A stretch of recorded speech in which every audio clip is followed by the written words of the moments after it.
வாசிப்போம். வெளிப்படுத்தின விசேஷம் 22ஆம் அதிகாரம் 3-4 வசனங்கள். இனி ஒரு சாபமும் இராது. தேவனும் ஆட்டுக்குட்டியானவரும் இருக்கிற சிங்காசனம் அதில் இருக்கும். அவருடைய ஊழியக்காரர் அவரை சேவித்து அவருடைய சமூகத்தை தரிசிப்பார்கள். அவருடைய நாமம் அவர்களுடைய நெற்றிகளில் இருக்கும். இனி ஒரு சாபமும் இராது. அதனால நமக்கு கவலை வேண்டாம். முதல் காரியம் அது. இரண்டாவது, தேவனும் ஆட்டுக்குட்டியானவரும் இருக்கிற சிங்காசனம் அதில் இருக்கும். மூன்றாவது, அவருடைய ஊழியக்காரர் அவரை சேவித்து அவருடைய சமூகத்தை தரிசிப்பார்கள். நான்காவது, அவருடைய நாமம் அவர்களுடைய நெற்றிகளில் இருக்கும். இந்த ஒரு வசனத்துல நமக்கு 4 காரியங்கள் இருக்கிறது. இந்த 4 காரியத்தை நீங்க பார்க்க நேரம் இருக்காது. ஒரு காரியம் நமக்கு இனி ஒரு சாபமும் இராது என்று சொல்லப்பட்டிருக்கு இல்லையா? அந்த காரியத்தை இன்றைக்கு நாம பார்ப்போம். வெளிப்படுத்தும் விசேஷம் 7ஆம் அதிகாரம் 3ஆம் வசனம். நாம் நமது தேவனுடைய ஊழியக்காரரின் நெற்றிகளில் முத்திரை போட்டு தீரும் அளவும் பூமியையும் சமுத்திரத்தையும் மரங்களையும் சேதப்படுத்தாதிருங்கள் என்று மகா சத்தமிட்டு கூப்பிட்டான். கர்த்தருடைய ஊழியக்காரர் நெற்றிகளிலே முத்திரை போடப்படுகிறது. கர்த்தருடைய ஊழியக்காரர் என்றால் நாங்க மட்டும் கிடையாது. கர்த்தருக்காக ஊழியம் செய்கிற ஒவ்வொரு விசுவாச பிள்ளைகளும் கூட ஊழியக்காரனும் ஊழியக்காரியுமா இருக்கீங்க. உங்களுடைய நெற்றியிலே முத்திரை போடப்படுகிறது. முத்திரை போடப்பட்ட ஜனங்களுக்கு சாபம் இருக்கவே இருக்காது. முத்திரை யாருடைய நெற்றியிலே போடப்படும் என்பதை நம்ம ஏற்கனவே இந்த 7 முத்திரைகள் சம்பந்தப்பட்ட செய்தியில கேள்விப்பட்டிருக்கிறோம் இல்லையா? இந்த முத்திரை போடுகிற தேவ தூதர்கள் எப்பொழுது இறங்கி வருவார்கள் என்பதை நான் உங்களுக்கு சொல்லியிருக்கிறேன். அதிகாலையில தேவ தூதர்கள் என்ன செய்வாங்க? இறங்கி வருவாங்க. இந்த அதிகாலை நேரத்துல விழித்திருந்து ஜெபிக்காங்க இல்லையா? அவர்கள் நெற்றியிலே தேவ முத்திரை இடப்படும். அதிகாலையில தூங்கி கொண்டிருக்கிறவர்கள் அல்ல, விழித்திருந்து ஜெபிக்கிறவர்கள் நெற்றியிலே, கர்த்தருடைய பாதத்திலே விழித்து அமர்ந்திருக்கிறவர்கள் நெற்றியிலே தேவ முத்திரை இடப்படும். அந்த முத்திரையை பெற்றவர்களுக்கு ஒரு சாபமும் இராது. தேவனும் ஆட்டுக்குட்டியானவரும் இருக்கிற சிங்காசனம் அதில் இருக்கும். ஆமா, கர்த்தருடைய சிங்காசனமே அவங்க வீட்டில் இருக்கும். கர்த்தருடைய சிங்காசனமே அவர்கள் ஆலயத்தில் இருக்கும். அவர்களே அந்த ஆலயம். அவர்களுக்குள் கர்த்தருடைய சிங்காசனம் இருக்கும். கர்த்தருடைய சிங்காசனம் இருக்கிற இடத்துல சாபம் இருக்கவே இருக்காது. ஒரு சாபமும் வராது. இந்த சாபம் எங்கிருந்து ஆரம்பித்தது? ஆரம்பம் எப்பவுமே ஒரு காரியத்துக்கு ஆரம்பம் இருக்கும், முடிவு இருக்கும் இல்லையா? ஆரம்பம் எங்கிருந்து ஆரம்பித்தது உங்க எல்லாருக்கும் தெரியும். சாபத்தின் ஆரம்பம் ஆதியாகமம் 3ஆம் அதிகாரம் 17 மற்றும் 19 வசனங்களை வாசிங்க. பின்பு அவர் ஆதாமை நோக்கி, நீ உன் மனைவியின் வார்த்தைக்கு செவி கொடுத்து புசிக்க வேண்டாம் என்று நான் உனக்கு விளக்கின விருட்சத்தின் கனியை புசித்தபடியினாலே பூமி உன் நிமித்தம் சபிக்கப்பட்டிருக்கும். நீ உயிரோடு இருக்கும் நாளெல்லாம் வருத்தத்தோடே அதன் பலனை புசிப்பாய். நீ பூமியிலிருந்து எடுக்கப்பட்டபடியால் நீ பூமிக்கு திரும்பும் மட்டும் உன் முகத்தின் வேர்வையால் ஆகாரம் புசிப்பாய். நீ மண்ணாய் இருக்கிறாய், மண்ணுக்கு திரும்புவாய் என்றார். இதுதான் ஆரம்ப சாபம். கர்த்தர் கொடுத்த சாபம். மனிதனுக்கு கர்த்தர் கொடுத்த சாபம். ஏன் இந்த சாபம்? மனிதனாக உருவ குத்தி கொண்டதினால். சபிக்கப்பட்ட அந்த மரத்தின் பழத்தை நீ சாப்பிடாத. அந்த மரத்தின் பழத்தை, சபிக்கப்பட்ட மரம்னு சொல்றதை விட சபிக்கப்பட்ட சத்துரு சொல்லியது நிமித்தமாக, சபிக்கப்பட்ட அந்த சத்துரு யோசனை சொல்லி அந்த யோசனையின் மூலமாக ஏவாள் அந்த பழத்தை பறித்து சாப்பிட்டதின் மூலமாக ஆசீர்வாதமாக வேண்டிய பழம் சாபமாக மாறியது. ஜீவனை கொடுக்க வேண்டிய பழம் மரணத்தை கொடுத்தது. ஏன்? செய்யக்கூடாததை ஆதாமும் ஏவாளும் செய்ததினால் மொத்த பூமியும் சபிக்கப்பட்டது. தப்பு செஞ்சது ஏவாள் மட்டும்தான், ஆதாம் கூட செய்யல. ஆதாம் ஏவாள் மனைவியின் சத்தத்துக்கு கீழ்ப்படிஞ்ச, அவ்வளவுதான். நீ உன் மனைவியின் வார்த்தைக்கு செவி கொடுத்து புசிக்க வேண்டாம் என்று நான் உனக்கு விலக்கின விருட்சத்தின் கனியை புசித்தபடியினாலே பூமி உன் நிமித்தம் சபிக்கப்பட்டிருக்கும். நீ உயிரோடு இருக்கும் நாளெல்லாம் வருத்தத்தோடே அதன் பலனை புசிப்பாய். அந்த சாபம் தான் இன்னைக்கு எல்லார் மேலும் இருக்கிறது. ஆனா இந்த சாபம் முறியடிக்கப்படுகிறது, முறியடிக்கப்பட்டது. ஆமா, இந்த சாபம் முறியடிக்கப்பட்டது. எங்கே, எப்பொழுது முறியடிக்கப்பட்டது? கலாத்தியர் 3ஆம் அதிகாரம் 13ஆம் வசனம். மரத்திலே தூக்கப்பட்ட எவனும் சபிக்கப்பட்டவன் என்று எழுதியிருக்கிறபடி கிறிஸ்து நமக்காக சாபமாகி நியாயப்பிரமாணத்தின் சாபத்திற்கு நம்மை நீங்களாக்கி மீட்டுக் கொண்டார். சிலுவை மரத்திலே தூக்கப்பட்ட எல்லாரும் சபிக்கப்பட்டவர்கள். கிறிஸ்து இயேசு நமக்காக சிலுவை சுமந்து சிலுவை மரத்திலே அவர் தூக்கப்பட்டு மரணத்தை சந்தித்தார். எதற்காக?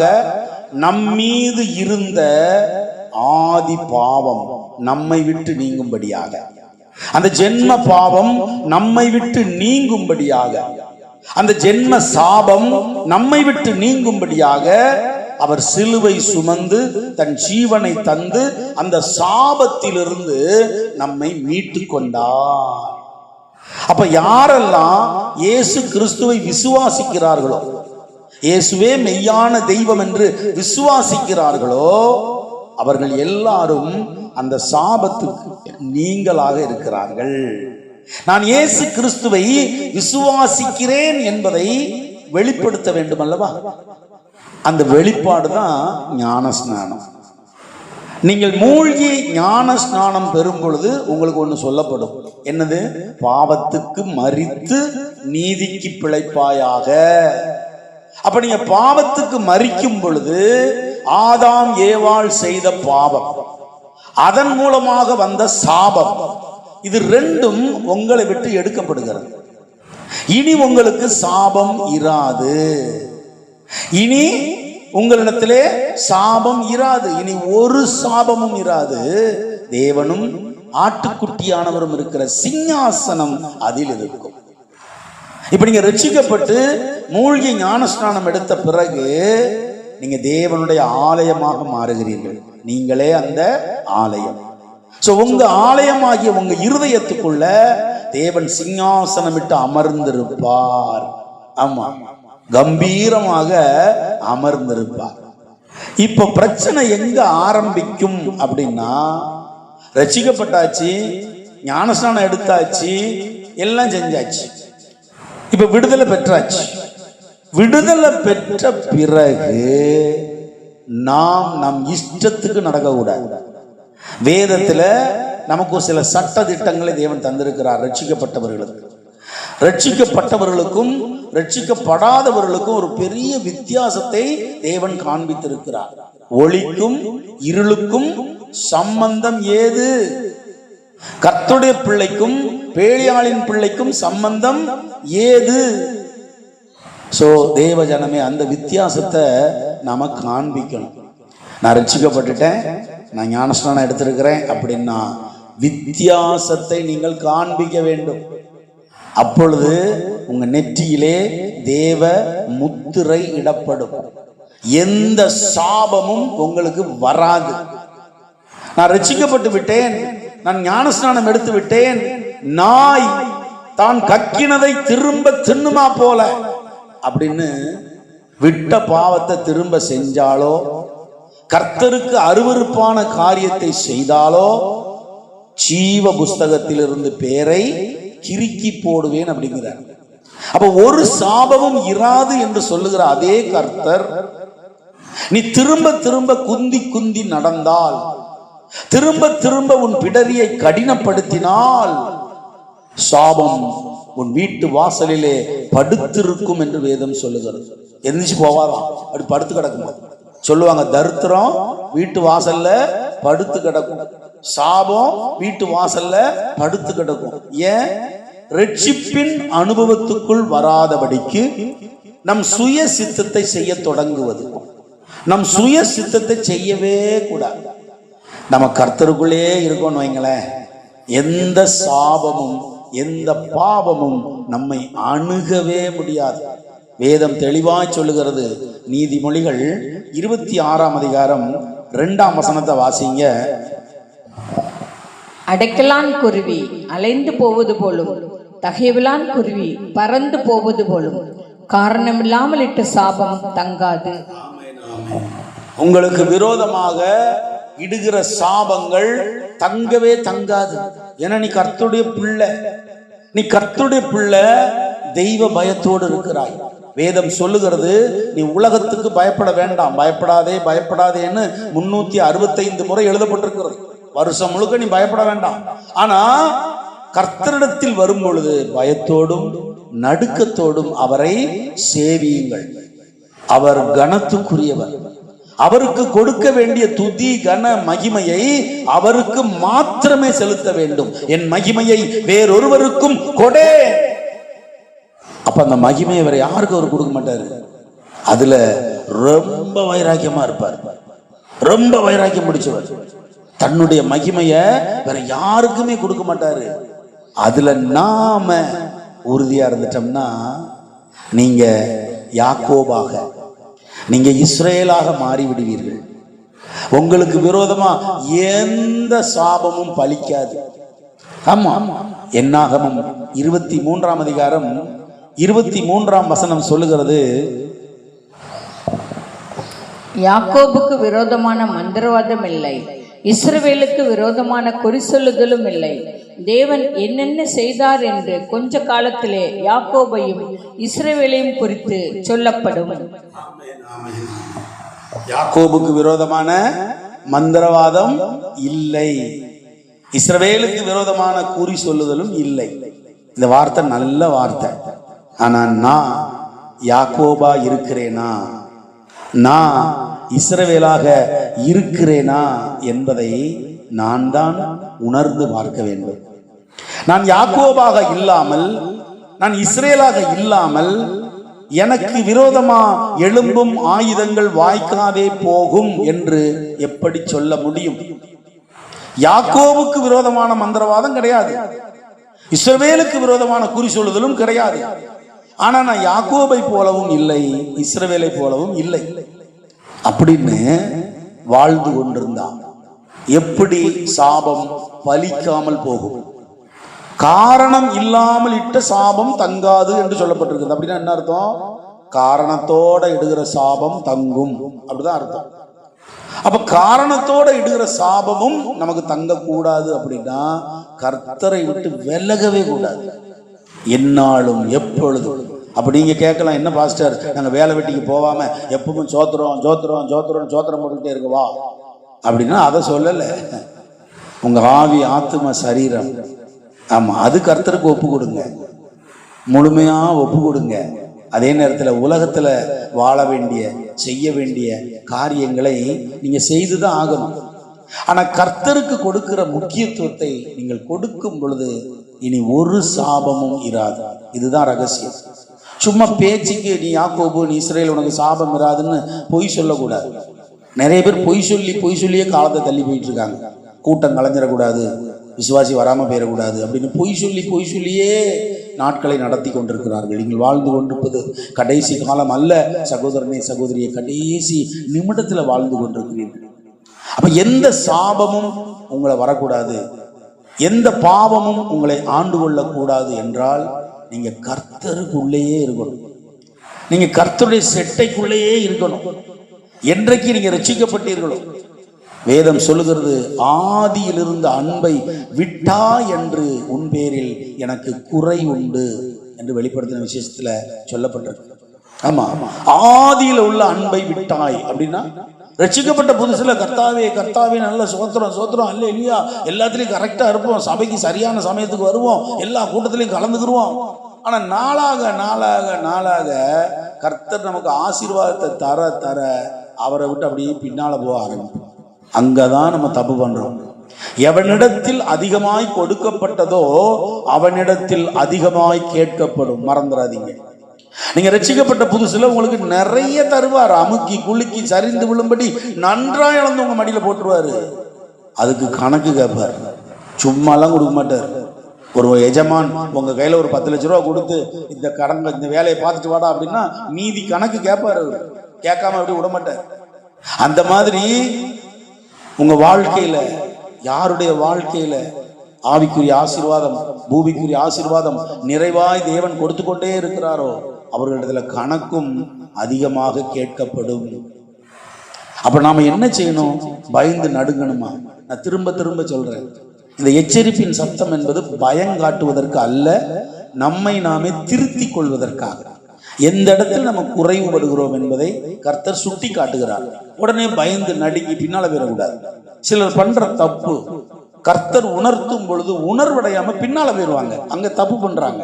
அப்படி செய்யக்கூடாது. இப்ப கர்த்தர் உணர்த்துகிறார் அப்படின்னா, ஓ என் குடும்பத்தில் ஏதோ ஒரு சாபம் இருக்கிறது, இந்த சாபம் நீங்க வேண்டும் என்றால் நான் இன்னும் கர்த்தரை கிட்டி சேரணும். இதுதான் ரகசியம். ஐயோ என் குடும்பத்துல சாபம் இருக்காமே, தகடு கீடு வச்சிருப்பானுங்களோ, கேரளாவுக்கு போகணுமோ, கேரளால எந்த நம்பூதிரி நல்லவன் தெரியலையே, இல்ல தூத்துக்குடியில எவனா ஜோசியக்காரனை பார்க்கணுமோ அப்படின்னு போற ஆளுக்கு இருக்கான் பாரு, இன்னும் கொஞ்சம் மாட்டிக்கிடுவான். அப்படி இருக்கக்கூடாது. கர்த்தர் எச்சரிக்கிறார் அப்படின்னா உடனே கர்த்தர்கிட்ட தான் வரணும். ஆமா, அவர் காயம் கட்டுகிறார் இல்லையா, அவர் தான் அடிக்கிறார், அவரே ஆற்றுகிறார். அப்போ உங்களுக்கு ஒரு சில துன்பங்கள், சில உபத்திரவங்கள், பாடுகள் அப்படி வருகிறது என்றால் அவர் உங்களை சித்திரவதை பண்றதுக்காக கொடுப்பது அல்ல, உங்களை சிட்சிப்பதற்காக கொடுப்பது, உங்களை சிட்சித்து ரட்சிப்பதற்காக கொடுப்பது, உங்கள் நெற்றியிலே தேவ முத்திரை இடுவதற்காக கொடுப்பது. தேவ முத்திரை இடப்பட்டவர்களுக்கு எந்த சாபமும் பலிக்கவே பலிக்காது. அப்ப அதிகாலை ஜபத்தில் நீங்க கலந்து கொண்டீங்கன்னா அதிகாலையிலே கர்த்தரை தேடுகிறவர்கள் அவரை கண்டடைகிறார்கள். கர்த்தரை கண்டடையத்தக்க சமயத்தில் அவரை தேடுங்கள் என்று சொல்லப்பட்டிருக்கிறது. கர்த்தரை கண்டடையத்தக்க சமயம் எது என்றும் எழுதப்பட்டிருக்கிறது. அதிகாலையிலே கர்த்தரை தேடுகிறவர்கள் அவரை கண்டடைகிறார்கள். அப்ப அதிகாலையில கர்த்தரை நீங்கள் தேடுகிறவர்கள் உங்கள் நெற்றியிலே தேவ முத்திரை இடப்படுகிறது. உங்களுக்கு இனி ஒரு சாபமும் இராது. மறந்துடாதீங்க, பயப்படாதீங்க. உலகத்துக்கே சாபம் இருந்தாலும் உங்களுக்கு சாபம் இராது. உங்கள் நிமித்தமாக உங்கள் குடும்பத்துக்கும் சாபம் இராது. அப்ப நீங்க கர்த்தருக்குள்ளே நெருங்கி வர வர வர எல்லாவித பாவ சாப கட்டுகளும் அடித்து நொறுக்கப்படும். உனக்கு விரோதமாய் ஒரு வழியாய் வருவார்கள், 7 வழியாக ஓடி போவார்கள் எழுதப்பட்டிருக்கிறது. உனக்கு விரோதமாய் எழும்புகிற ஆயுதங்கள் வாய்க்காதே போகும். எந்த பாவ சாப கட்டும் உன்னை ஒன்றும் செய்யாது. நீ இயேசுவின் இரத்தத்தால கழுவப்பட்டிருக்கிறாய். நீ இயேசுவின் விலையேறப்பட்ட இரத்தத்தால் மீட்டெடுக்கப்பட்டிருக்கிறாய். அவரை விட்டு விலகாமல் இரு. என்ன பிரச்சனை வந்தாலும் சரி, என்ன காரியம் வந்தாலும் சரி, நான் கர்த்தரை விட்டு என்ன செய்ய மாட்டேன், விலக மாட்டேன். உபத்திரவமோ, பாடுகளோ, வியாதிகளோ, வியாகுலமோ யார் பிரிக்க முடியும் என் இயேசுவின் அன்பிலிருந்து? எதுதான் பிரிக்க முடியும் என் இயேசுவின் அன்பிலிருந்து? எதுவுமே பிரிக்க கூடாது.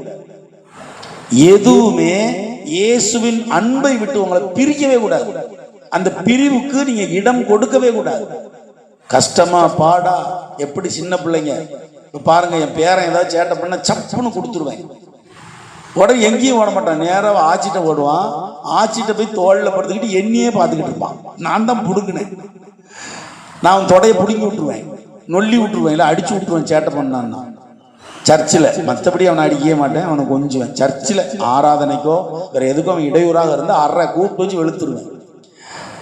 அப்போ ஆட்சியில போய் படுத்துக்கிட்டு என்னையே பார்த்துக்கிட்டு இருப்பான், எப்போ ஆராதனை முடியும் அப்படின்ட்டு. ஆராதனை முடிஞ்ச உடனே செல்லோன்னு உடனே ஓடி வந்து அழுவான். என் மேல சாஞ்சிட்டு ஒரே அழுக, நீ அடிச்சுட்ட, நீ அடிச்சுட்ட, இப்படிதான். ஆமா, அவரே அடிக்கிறார், அவரே ஆற்றுகிறார். ஆமா, அவர் தான் உங்களுக்கு காயம் கட்டுவார். அவரை விட்டு விலகாம அவருக்குள்ள நிலைத்திருப்பீர்களானால் இனி ஒரு சாபமும் இராது.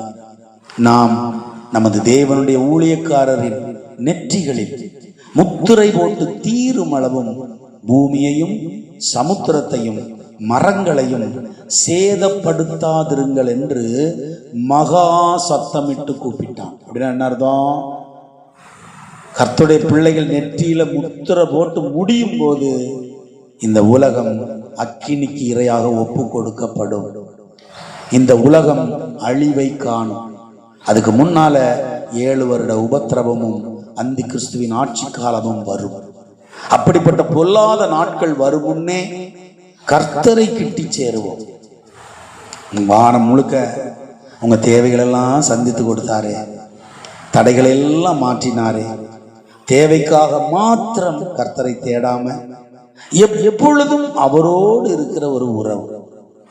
நான் அடிக்கடி நிறைய பேர்கிட்ட சொல்லுவேன், நிறைய பேருக்கு அந்த ரகசியம் புரியாது. இப்போ நான் உங்களுக்காக ஜெபிச்சா ரொம்ப சந்தோஷம் உங்களுக்கு. ஆனால் நான் வாஞ்சிக்கிறது என்ன தெரியுமா? உங்களுக்காக தேவ சமூகத்தில் இருந்து ஜெபிப்பது. இதை நான் ரொம்ப வாஞ்சிப்பேன். அதனால தான் நான் நிறைய பேர் வீட்டுக்கு வரமாட்டேன். ஆமாம், நீங்கள் உங்கள் காரியத்தை கேட்டுக்கிடுவேன். உங்கள் காரியத்தை கேட்டுட்டு தனிமையில் தேவ சமூகத்தில் உங்களுக்காக ஒரு சொட்டு கண்ணீர் விட்டாலே உங்களுக்கு விடுதலை தான். தேவ சமூகத்திலிருந்து ஜெபிக்கிறத நான் அதிகம் நேசிக்கிறேன். உங்கள்கிட்ட படம் போட நான் விரும்பலை. உங்கள் வீட்டில் நான் ஜெபிச்சுக்கிட்டு நீங்கள் கொடுக்குற காணிக்கையை வாங்கிட்டு வந்துக்கிட்டு அதில் எனக்கு பிரியமே கிடையாது. நீங்கள் காரியத்தை சொல்லிட்டீங்க, நான் காரியத்துக்காக ஜெபிக்கிறேன், நான் விடுதலை பெற்றேங்கிற சாட்சி கேள்விப்பட ரொம்ப ஆசைப்படுவேன். சபையில் நீங்கள் சாட்சி சொல்ல நான் ரொம்ப ஆசைப்படுவேன். இதுதான் நான் இப்படிதான் இருக்க ஆசைப்படுறேன். உங்களுக்குள்ள ஒரு சாபமும் இருக்கக்கூடாது என்று நான் வாஞ்சிக்கிறேன். அப்ப நீங்க கர்த்தரை விட்டு விலகக்கூடாது என்று நான் வாஞ்சிக்கிறேன். அப்போ உங்க பழைய பாவம், உங்க பழைய சாபம் உங்களை பின்தொடரக்கூடாது என்று நான் வாஞ்சிக்கிறேன். ஒரு உண்மையான தகப்பன் விடுதலையை தான் பெற்றுக் கொடுப்பான். கண் துடைப்புக்கு டிராமா போட மாட்டான். ஆமா, சும்மா அப்படி ஒரு நடிக்க தெரியாது. ஆனா உங்களுக்காக ஜெபிக்க ரொம்ப பிரியப்படுவேன். அநேகருக்காக ஜெபித்து கொண்டும் இருக்கிறோம். பாஸ்டர்மாவும் அப்படிதான், அவங்களும் அப்படியே தான். அவங்களுக்கும் இந்த நடிக்க தெரியாது. ஆமாம், உள்ளதை உள்ளதென்றும் இல்லதை இல்லதென்றும் சொல்லுங்கள், அதற்கு மிஞ்சினது பாவத்தில் பிறக்கும். ஸோ தேவ ஜனமே, நம்முடைய நெத்தியில தேவ முத்திரையை நம்ம பெற்றுக்கொண்டால் இனி ஒரு சாபமும் இராது. தேவனும் ஆட்டுக்குட்டியானவரும் இருக்கிற சிங்காசனம் அதில் இருக்கும். அவருடைய ஊழியக்காரர் அவரை சேவித்து அவருடைய சமூகத்தை தரிசிப்பார்கள். அவருடைய நாமம் அவர்களுடைய நெற்றிகளில் இருக்கும். ஸோ அந்த நாமத்தை தரித்து கொள்ளுங்கள். இயேசு என்னும் நாமம், எல்லா நாமத்துக்கும் மேலான நாமம் இயேசு என்னும் நாமம். அந்த நாமத்தை உங்கள் நெற்றிகளிலே தரித்து கொள்ளுங்க. யார் பார்த்தாலும் அது தெரியணும். நெத்தியில பச்சை குத்துனா தெரியும்ல, அதுக்காக இயேசு அப்படின்னு பச்சை குத்தவா? அதை சொல்லலை. ஆமா, நீங்க இயேசுவின் நாமத்தை நெற்றியில் தரித்திருந்தால் அது பிசாசுக்கு முதல்ல தெரியும். உங்க பக்கத்திலே வரமாட்டான். ஆமா, உங்க நெத்தியில இயேசுங்கிற நாமம் இருந்தா உங்க குடும்பத்துக்குள்ள வர மாட்டான், உங்க சந்ததிக்குள்ள வர மாட்டான். அப்போ உங்க நெற்றியில இயேசு என்னும் நாமத்தை முத்திரையாக தரித்து கொள்ளுங்கள். அந்த முத்திரையை இடுவதற்கு தான் அதிகாலையில வர்றாங்க. நம்ம அதிகாலையில 4:40 இந்த கூட்டம் தொடங்குது. அப்படியே ஸ்தோத்திர பலி தொடங்கும். 15 நிமிடம் அப்படியே ஸ்தோத்திர பலி. அந்த ஸ்தோத்திர பலிக்கே நீங்க நிறைய பேர் வந்துடுறீங்க. நான் கூப்பிடாமலே வர்றவங்க, நான் கூப்பிடாமலே நிறைய பேர் வருவீங்க பாருங்க. ஆமா, நிறைய பேர் 4:45 4:55 வந்து சேர்ந்துருவீங்க. அவர்கள் வாஞ்சையாய் தேவனை தேடுகிறார்கள்.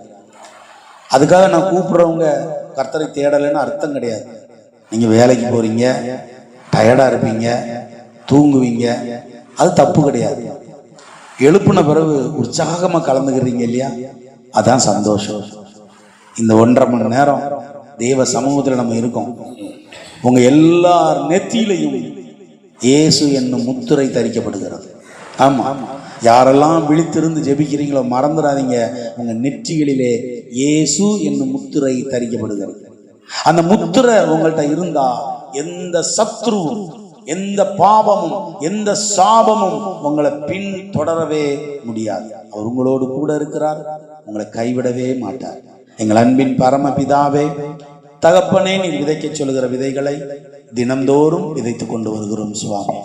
விதைக்கப்படுகிற விதைகள் ஒவ்வொன்றும் 30, 60, 100 பலன் கொடுப்பதாக, உம்முடைய ராஜ்யம் வருவதாக, உம்முடைய சித்தம் பரலோகத்திலே செய்யப்படுவது போல பூலோகத்திலும் செய்யப்படுவதாக. இந்த அதிகாலை ஜெபத்துல எங்களோடு இணைந்திருக்கிற ஒவ்வொரு பிள்ளைகள் நெற்றியிலேயும் உம்முடைய நாமத்தை முத்திரையாய் தரிங்கப்பா. உடைய பிள்ளைகள் ஒவ்வொருவர் நெற்றியிலும் நாமம் இருக்கட்டும். தடைகளை எல்லாம் மாற்றி போடுங்க. எந்தவித பாவ சாப கட்டுகள் பிள்ளைகளை பின் தொடராதபடி இயேசுவின் நாமத்துல அந்த பாவ சாப கட்டுகளை முறியடிக்கிறோம். இயேசுவின் நாமத்துல ஜெய கிறிஸ்து இந்த பிள்ளைகளோடு கூட இருந்து பாதுகாத்து வழி நடத்துங்கப்பா. இந்த வாரம் முழுவதும் கண்மணி போல பாதுகாத்து நடத்தினீங்களே, நன்றி சுவாமி. வருகிற புதிய வாரம் எங்கள் எல்லாருக்கும் ஒரு ஆசீர்வாதத்தின் வாரமாக இருக்கட்டும். வருகிற செவ்வாய்க்கிழமை 2வது செவ்வாய்க்கிழமை, இந்த 2வது செவ்வாய்க்கிழமை உபவாச கூட்டத்தை கர்த்தர் ஆசீர்வதிங்கப்பா. வாஞ்சிக்கிற எல்லா பிள்ளைகளையும் கொண்டு வாங்க. அந்த கூட்டத்தில் அற்புதங்கள் நடக்கட்டும், அதிசயங்கள் நடக்கட்டும். ஊழியக்காரராகிய நாங்கள் அப்பா, நாங்களும் கேரளாவில் பாஸ்டர் அஜித் ஸ்மேகாவும் அப்பா உபவாசித்து ஜெபிக்கிறோம்.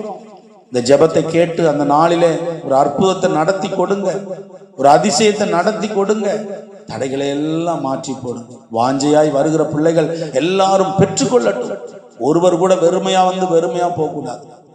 எல்லாரும் ஆசீர்வாதங்களை பெற்றுக்கொள்ள கிருபை செய்யுங்க. இப்பொழுது இந்த அதிகாலை ஜெபத்துல கலந்து கொண்டிருக்கிற ஒவ்வொரு குடும்பங்களையும் கர்த்தர் ஆசீர்வதிங்க, பலப்படுத்துங்க.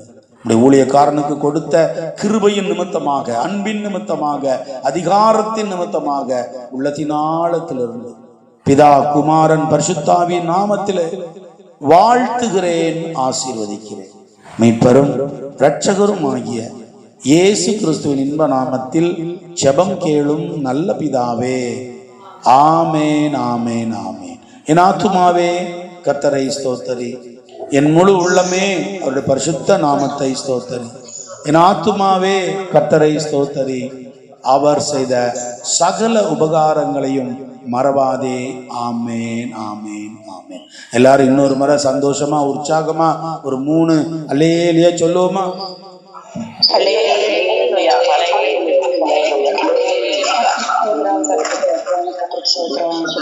ஆமேன், ஆமேன். எல்லாம் ஒருத்தருக்கு ஒருத்தர் ஸ்தோத்திரம் சொல்லிக்கோங்க. ஸ்தோத்திரம், கர்த்தருக்கு ஸ்தோத்திரம். God bless you, God bless your families. கர்த்தருக்கு ஸ்தோத்திரம். Praise the Lord. இன்னைக்கு காலையில கிளை சபையில காத்திருப்பு கூட்டம் இருக்கு, தலைமை சபையில மாலையில காத்திருப்பு கூட்டம் இருக்கு. பிரதீப்போட அம்மாவுக்காக தொடர்ந்து ஜெபம் பண்ணுங்க. நேற்றைய தினம் அவங்க அம்மாவுக்காக நானும் ஜெயந்தியும் கூட நல்லா ஜெபம் பண்ணி இருக்கிறோம். கர்த்தர் அவங்களுக்கு சீக்கிரம் விடுதலை தரட்டும். தொடர்ந்து அவங்களுக்காக ஜெபம் பண்ணுங்க. பலவீனமாக இருக்கிற ஒவ்வொருவருக்காகவும் ஜெபியுங்க. ஆமென். God bless you, God bless your families. கர்த்தருக்கு ஸ்தோத்திரம்.